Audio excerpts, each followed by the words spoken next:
Hey, what's up, everyone? Welcome back to House of Footy. It's your boy Ray, and with me, I've got a full house tonight. Welcome, Mac What's good? and Gio. What is good, everyone? On today's podcast, we are going to be giving our insight on some of the recent FA Cup third round games, as well as doing a quick check in on the January transfer window. Before we get into it, though, don't forget to follow us on our social media, both on X and Instagram. Our handle is at @house_of_footy. Also, don't forget to rate, review, and subscribe to us. We are on both Spotify and YouTube. And lastly, feel free to get in touch with us via email. We love hearing from you guys, and we want you guys getting involved.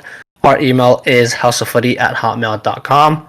Mac, the first game we're going to go into is Arsenal 0, Liverpool 2, an FA Cup match. I think fair to say the most entertaining one, or the one that most people had eyes on for this round. A game where I think was... I think the final scoreline was a lot more flattering to Liverpool, considering the domination that Arsenal had in this game. But ultimately, Arsenal are now out of the FA Cup. Does that hinder the season, looking back at it at the end of the season, that Arteta and Arsenal will have? Or do you think this is just another blip in the road for, hopefully more things to come in the Premier League and Champions League, respectively? It's a very interesting result, and I would argue this probably, as of right now, I know there was maybe like 3 years ago, maybe a year in after Arteta took over for Arsenal, where there was a lot of the Arteta out fans, where I think this is probably right now his most trying time that he's had as Arsenal, because the last couple of years you kind of see the positive trajectory of the team, a lot of the turnover in the players, a lot of quality players coming in, Arsenal willing to spend big. But in these cup competitions, as well as the recent run of form, hasn't looked so great. Over the last 7 games for Arsenal, they've only won 1, and that's across multiple competitions. They're out of the EFL Cup. They're out of now the FA Cup now as well. In addition, kind of dropping in the table in the Premier League. The only kind of positive results that they have been recently, but they really haven't played any games recently, of course, is in the Champions League if you look at the recent fixture list across all the competitions that they've been competing in. So it's not a great run of form for Arsenal. And even over the last couple of years, specifically in the FA Cup, Arsenal have been knocked out of the third round, which is very early for them, in 2 of the last 3 seasons.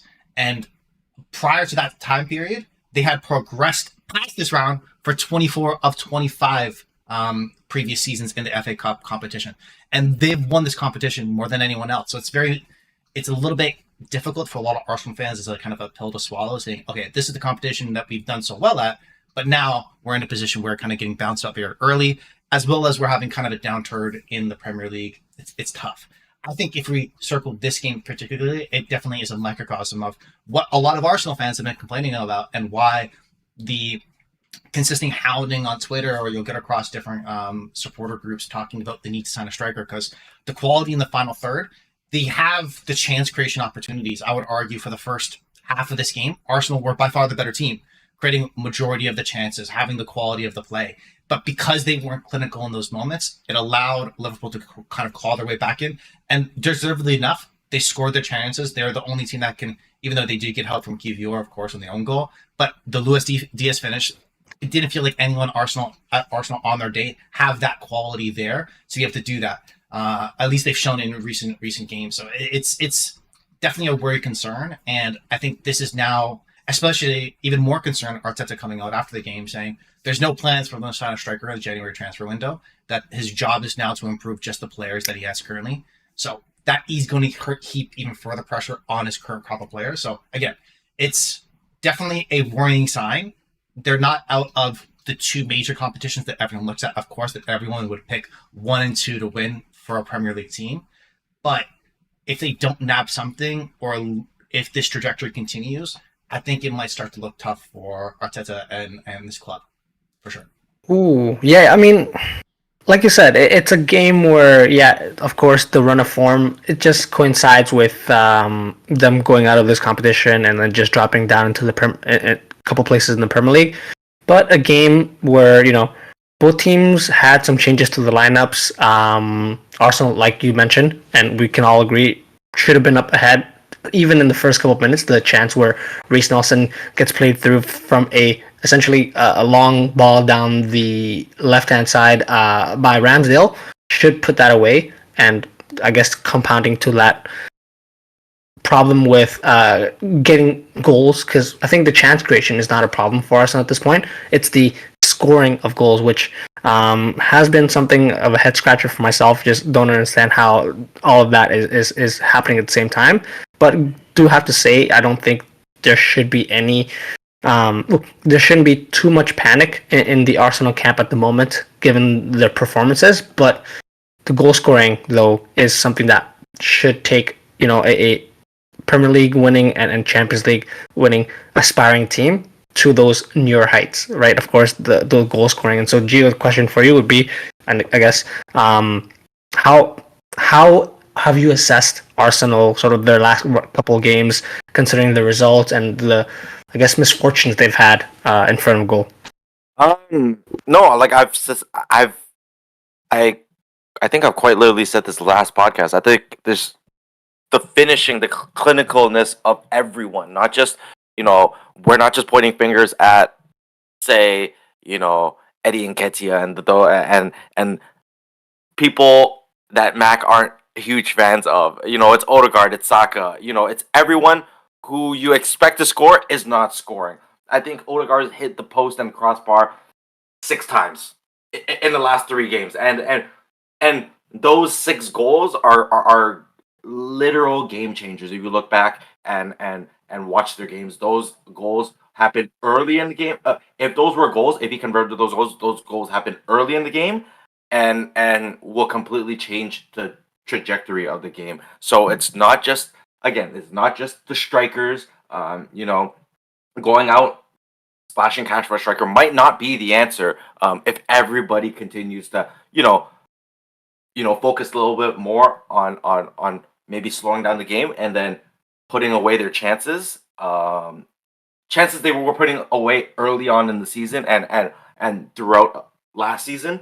If they put those chances away, we wouldn't be talking about this. We wouldn't be looking for a striker. We wouldn't be questioning Gab Jesus. Gab Jesus has done a lot for this club already in a short time here, but I think everybody just needs to chip in that much more and just convert those chances. And, all will be good in London again. I feel like you're right there. The way Arsenal started, similar to last season, I think the difference is they would have put a goal away inside the first 15 minutes, and then everything, all nerves would be calmed down there. But interesting, that quote from Arteta, Mac, where, the striker position is something I think all fans in the Premier League are interested to see what Arsenal do. Yourself, with an allegiance to Arsenal, what do you think you'd like to see as a fan? Do you think Arsenal, this is the chance for Arsenal to splash cash and hopefully get reinforcements there to push them over the edge? Or is this something that maybe you look into for the off-season, considering how things have been going so far this season, do as best as you can, and then see if you want to just go all out for a striker and or fix some other areas in the pitch, maybe center midfield with Thomas Partey leaving and giving some more help there? What are your thoughts there? I think they're definitely at a crossroads where right now I think it depends on your different approach. Are you looking to be able to win the Premier League this year? If so, I think Ivan Toney needs to play. You splash the cash for him. Obviously, I think that's a little bit of a tougher sell considering the more recent interviews that he had coming up for Brentford, talking about how much the club's done for him, et cetera, given his time away and kind of how he's refall back into love with the game of football. So that might be a little bit tougher of a pitch to sell. But I think Arsenal, in terms of I would argue, based off their signings over the last couple of years, there's very few times that they've made mistakes where they go for the right age profile. They go for a player that kind of potentially could be on the upswing that they can capitalize, that can fit their system. So it's either they haven't kind of highlighted a striker that would fit there, or right now don't want to spend the capital to be able to get that level of striker. If you kind of trust the process of what they have, of course, you want to be able to give them time to be able to do that and think about not being just a winner in 1 year, but have a sustainable project. Because if you look at the starting lineup that played against Liverpool, I think everybody, if I remember correctly, was under the age of 26 in the starting lineup. I think the only one that kind of consistently kind of comes in and out, which I have issues, of course, as you all know, is Jorginho sometimes, whatever that is, what it is. But there's very few players where they've had a huge swing and miss where they spent a whole lot of money. So again, if you trust the process, you want to be able to give them the time. But if they want to be successful for this year, I think they have to do something.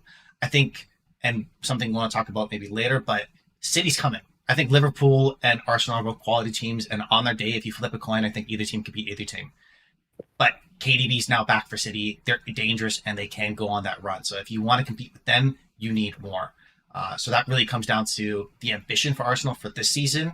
And is it? And that's not to say that they can't win the season, and that's not to say even if they do get a striker that they would win. But it's about the margins and that percentages. And I think that the more likelihood for them to kind of pull out a competition win is if they bring in kind of that grade A striker.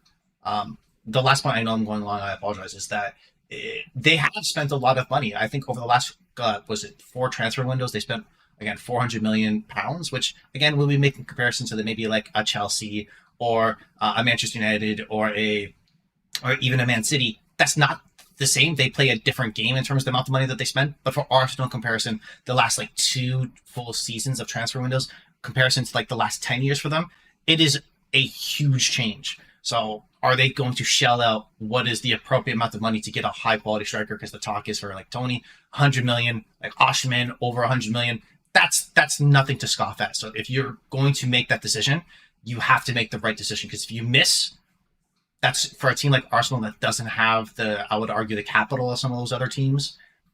It's going to set you back a couple of years, probably. I feel like, yeah, exactly right.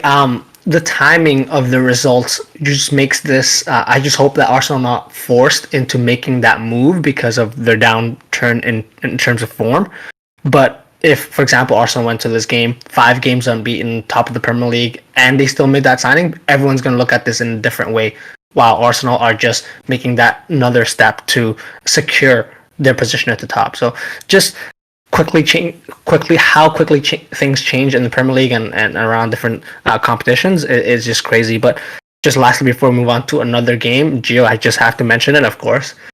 Everyone's favorite club, Liverpool, are still on course for a quad season, and of course I have to mention it. What are your thoughts there, of course, in the FA Cup, EFL Cup, Europa League, and potentially Premier League as well?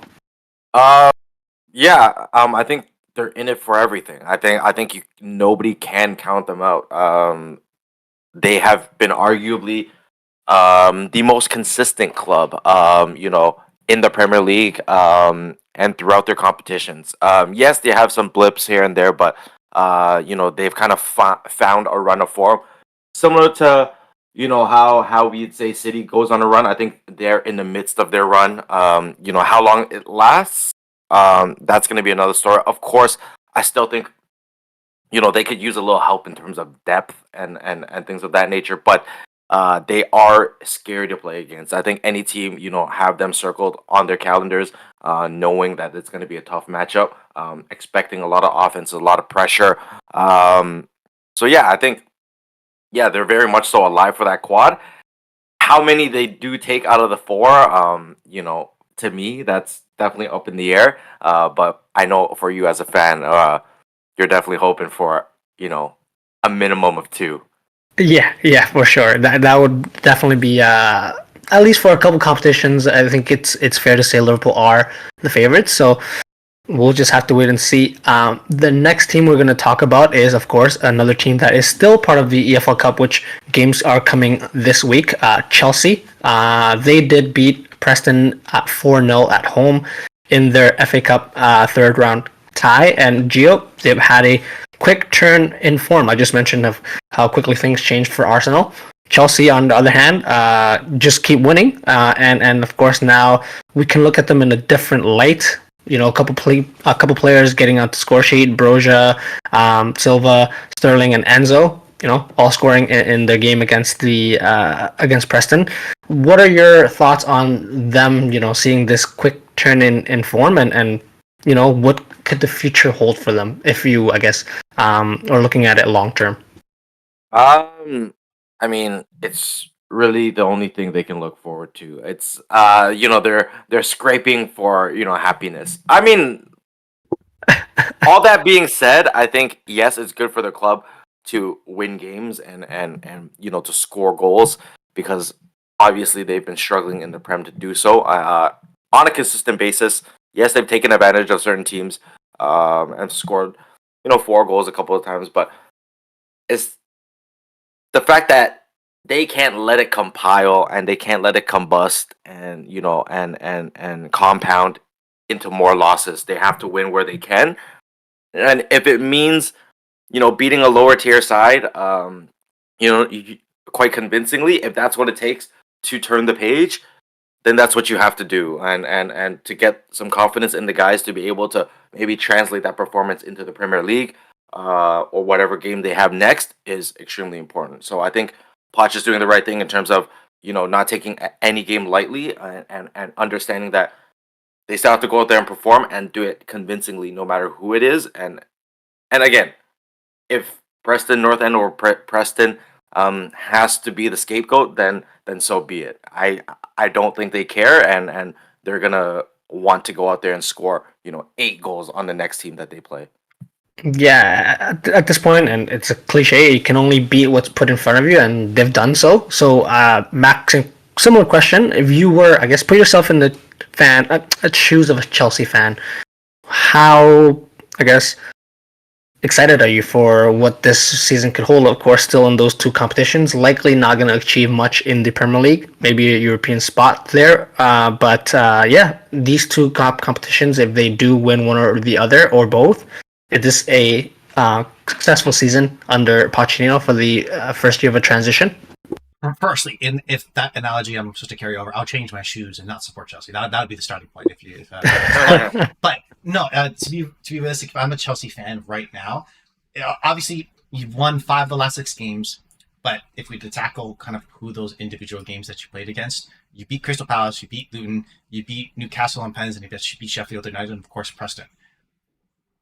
None of those teams you shouldn't even be close to it at all. Realistically, maybe Newcastle, of course, but and in all those games they've won 2 of the games by a goal, and of course the Sheffield United game by 2 goals, because Sheffield United is not scoring on anybody, right? So, and they still did lose against Wolves, which they are close in the table right now, but I would argue still not a great team in the Premier League to kind of that you're really struggling against. But I think what you can get away from this is some momentum. And I think if you're picking up one of these competitions, this is what I would feel like, and I apologize to you, I don't mean to go back to this, but this is what I think would have been an ideal situation for Ten Hag last year in his first year in charge of Manchester United, similarly for Chelsea with Pochettino, where you're kind of bottoming out what your position in the league, that you're kind of setting a low standard there where, okay, this is where kind of our platform is. This is why we need to scratch up and change so many of the players, some of the plans that we have, and kind of give me the keys and all the tools in my tool belt to be able to go out and implement these changes. Because, hey, yeah, the league didn't go well because I have a trash team,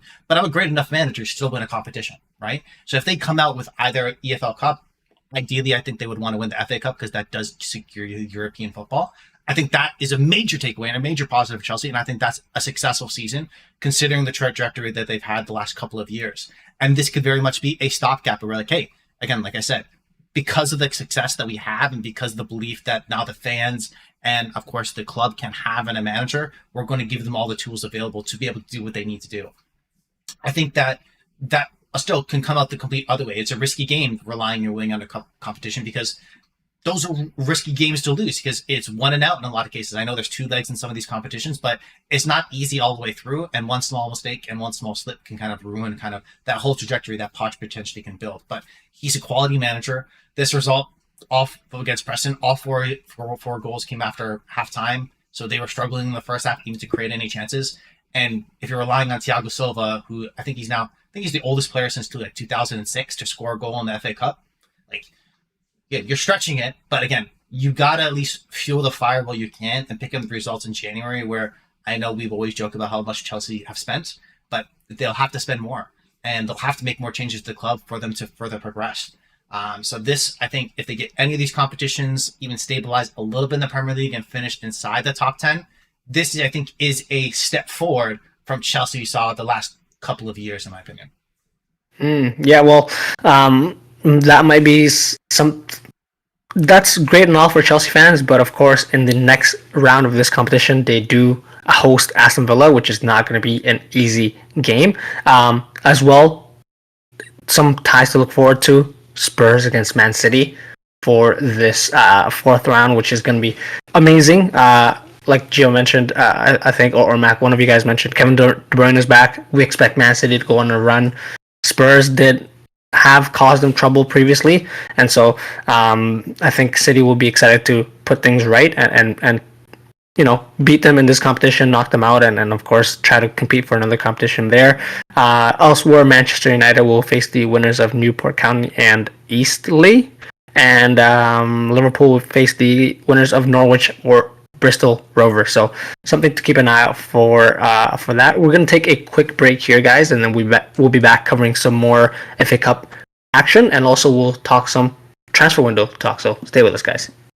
Welcome back to Hustle Footy, guys. We are going to continue our podcast now, discussing another FA Cup tie. I talked about this a little bit before our break. Man United through to the next round, of course, winning 2-0 away to Wigan Athletic. Gio, positive result here. Just reading up some of the stats here. 33 shots, 14 on target, 67% possession for Man U. I think a much needed turnaround in terms of performance from previous results. But what are your takes from this right after the game, of course, taking place on the day of recording? I'm very happy, honestly. I thought like Max said about Chelsea playing, these lower tier teams. And how you said you can only beat what's in front of you. They really just took care of business. I think it could have been, much better for them. I think they could have scored many more goals. They had a plethora of opportunities where, it was either the post or just slightly wide or just over the bar. But yeah, they had a lot of opportunities to put away. Would have liked for Hodgson to put a couple away. Just again to build up on his confidence. He scored that game-winning goal against Aston Villa. His first goal in the Prem being so big for him. I think it's important for him to continually score goals, just to continue to build his confidence playing in England as a whole. Just because he was playing so well in the Champions League, now obviously they're out of the competition. He doesn't get those extra touches that he'd like to continue to get acquainted to the team. So, in competitions like this, I would love for him to continue to get starts and continue to, take his opportunities and take his chances and try to score as many goals that he possibly can. But all in all, Dallo chipping in, Bruno getting a pen shout. Rashford didn't look too bad either. But again, I think they could have scored more goals to build on that confidence, but can't take it away from them that, they did play quite well, albeit against Wigan. Yeah, I mean, not much really else to say from this result, but of course, moving ahead quickly to, I guess, their next match, which will be against Spurs at Old Trafford. Mac, I'm going to toss it to you first. We're not going to really touch too much on each team, apart from maybe a little bit in our next podcast. What can we look ahead to for this fixture? I think it's going to be a quite a big match that will determine how the next following weeks will go for the next two clubs. I think a must-win kind of even this early in the season for both clubs based on their aspirations for the rest of the season. What are your expectations for that tie?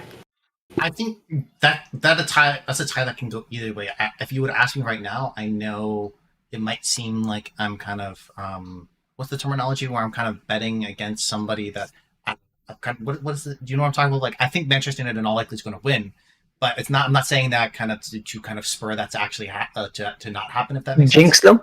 Yes, exactly. Thank you. I struggle with English. It's not my first language. Moving on. The reason why is because if you look at the Spurs team, you're talking about no Basuma, no Sarr, no Son. Of course, we're going to talk about a little bit, and we're about in a little bit about Timo Werner, of course, joining Spurs. But I think for that match, it might be too soon for him to be able to feature. This is very much going to be a weakened Spurs side.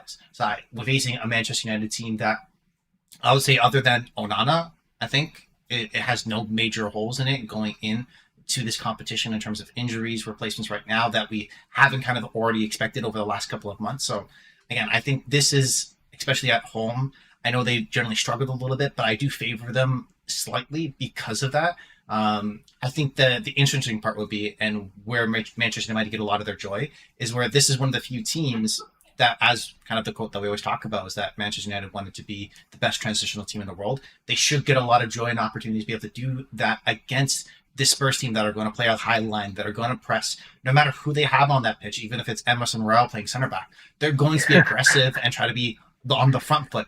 And if there are those mistakes because you're not playing, let's say, you're necessarily your first choice players, they're going to be more space for a Rashford or a Hoyland or a Bruno Fernandes to be able to expose the gaps in behind a very, very a high Spurs back line. And we've seen quite a few times where Spurs, for like the first 10, 15 minutes in a game, starts to kind of be raucous and joyous and maybe bag a goal. But as soon as that lets up a little bit, they leave so much space in behind that teams can expose them. And I think this Manchester United team on their day has the quality to do that. So yeah, if you would ask me, I'm favoring Man U. And I promise you, Gio, it's not to jinx them.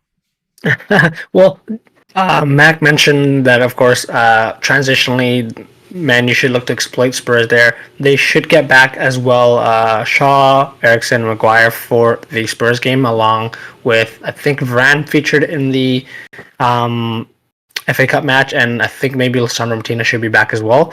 Those are some great players to have. Gio, though, in terms of maybe any potential transfers, and I know we're going to get into a couple of transfers later on to this part.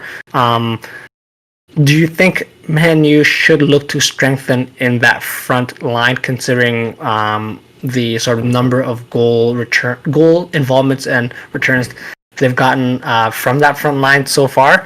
I was just reading and listening to some other folks talk about this, and one of the concerns some of the people had were if you get a backup striker, it shouldn't be someone that would hinder Hudgland's minutes and progress with this Man U team, because of course he's the main sort of project moving forward in that striker position. But what are your thoughts there, considering of course some potential players moving out and some downturns of form among some of those players in the front line? I don't think they should sign another, striker. They have players in each of those positions that they can give opportunities to. I know, Ahmad just came back from injuries and things like that, but you have to give your young guys opportunities in terms of, knowing that you're in sort of a rebuild situation. You have to play your cards. You kind of have to play the cards you're dealt with, and these are the guys you are dealt with. Where I would say where we can strengthen is probably the midfield. Rambat's obviously, gone for AFCON. Casemiro has been in and out of the lineup for various reasons. Hasn't been really good at all to start the season. Can say the same about Mason Mount. So I think they need a facilitator in the middle, to be honest. Eriksson is getting there up in age. He is good technically, but just can't see the legs lasting too long, especially when you play additional games, whether it be in the FA Cup or, playing longer minutes in games. You need almost a younger type Eriksson who's able to, control the middle very well and even look for that stretch pass as well. So if there's anything I would like to strengthen, it'd probably have to be in the middle.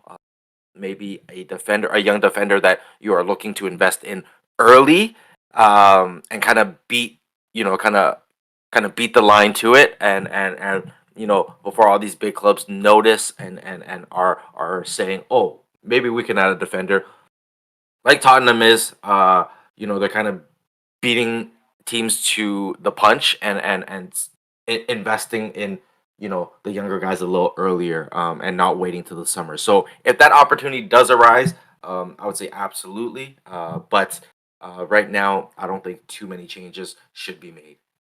Hey, well, then that leads us straight into transitioning over to some transfer talk, and the first one we're going to cover, huge one, player making his way back to the Premier League, Timo Werner on loan from I believe it's RB Leipzig to Spurs. Mac, this is a loan with an option to buy for 17 mil in the summer.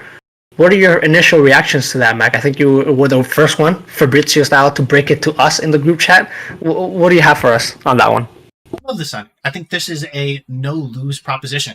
If you take a look at just on the face of it, Son's gone for a month. Let's get potentially a player that can play out wide, can play striker, is very pacey, can kind of be in a position to have an abundance of opportunities, not necessarily be very clinical in them, but can be in that position, why not? And you're only kind of paying his wage bills up until June. If it doesn't work out, you don't like the fit, Postecoglou doesn't think it's going to work long term, you let him go back to RB. There's no risk, there's no harm, there's no foul. So I think that this is a great opportunity for Werner as well. On the other side is that if it does work well, I think it's quite of a discounted fee to be able to potentially keep him here at the club for Spurs. He's still only 27, so arguably you would say he's in his prime in terms of footballing career.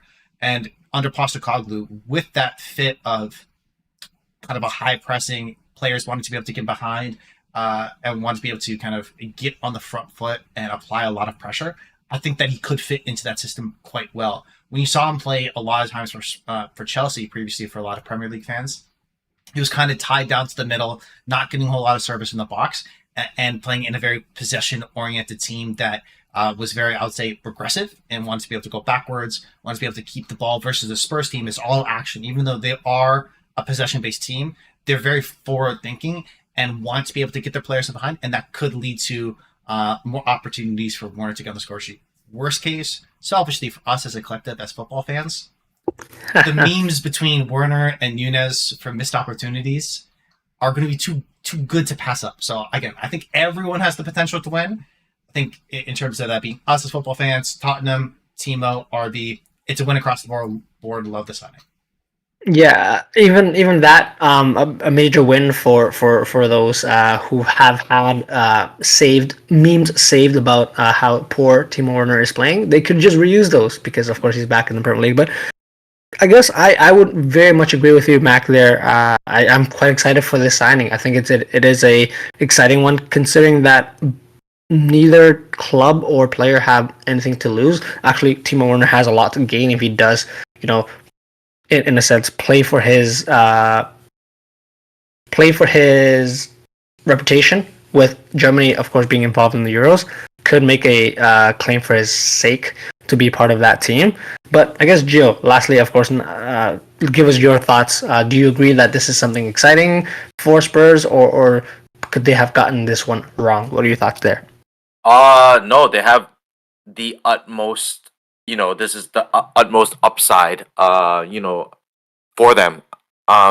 Son away. If they lose with Timo, hey, Son was away. What do you want me to do? If they win with Timo, look, we got the right guy, and obviously with the option to buy, who knows what they can do with him? Just having that option in the middle where Son can go back onto the wing and kind of do his thing as well, or even push Timo out on the wing and see what he can do as well.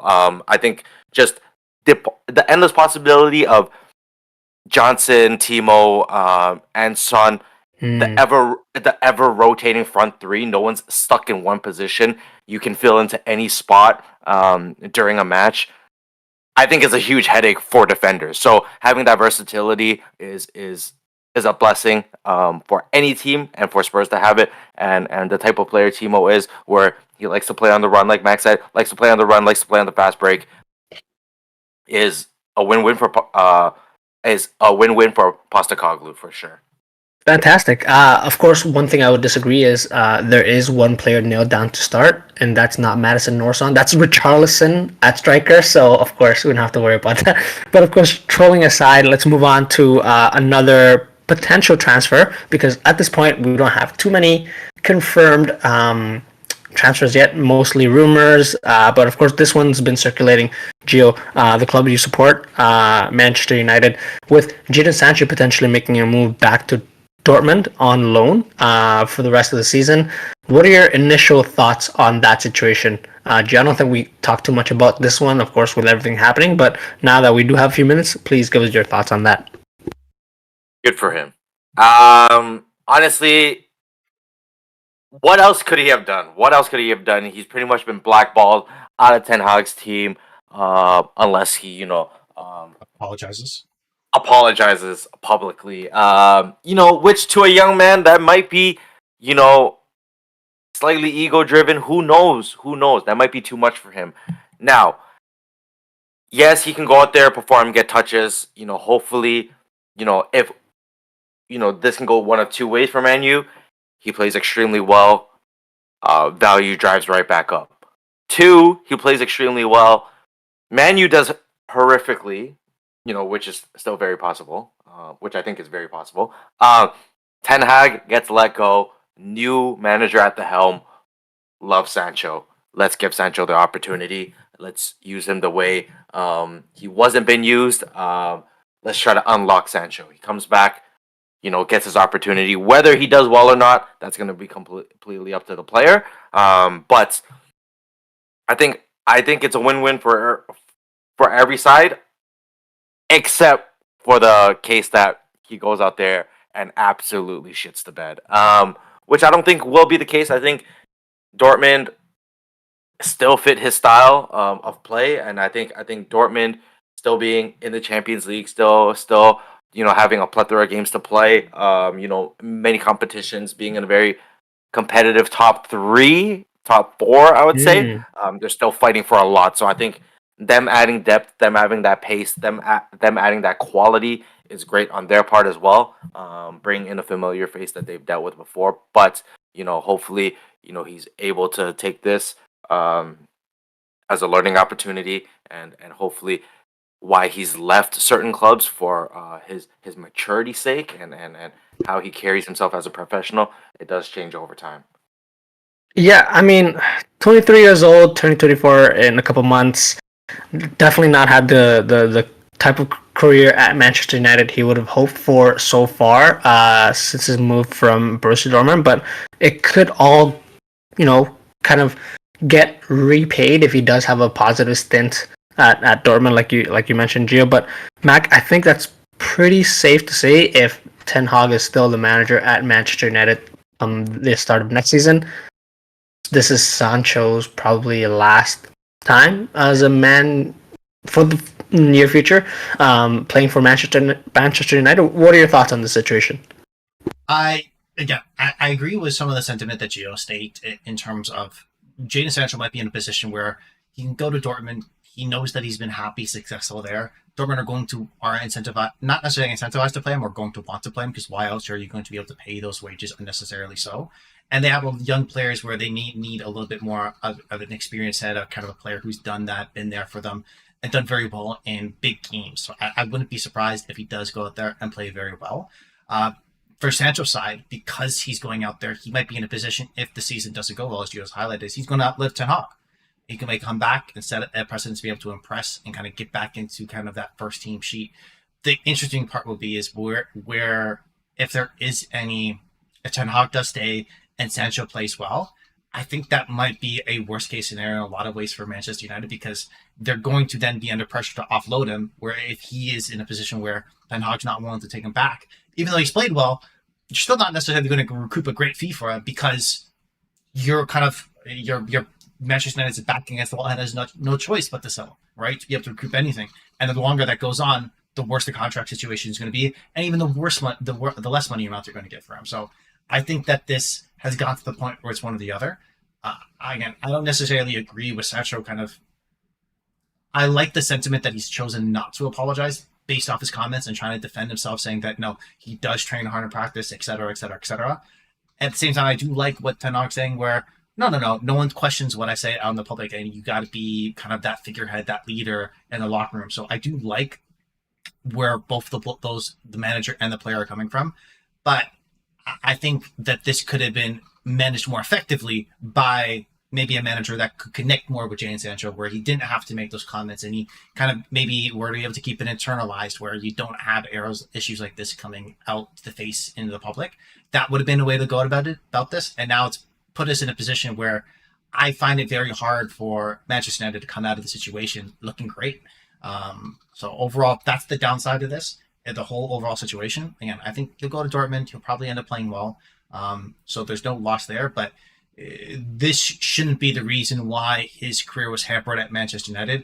And even since he's been there, he hasn't done well at any time period, really. So yeah, it's a very interesting time period for, I would argue, a very quality player, just made a bad fit to a bad team, and it just hasn't worked out. And hopefully this change kind of rejigs and reshakes that, and he can go back to playing well going forward for either Man U or any team within these following years. He's still a young, quality player.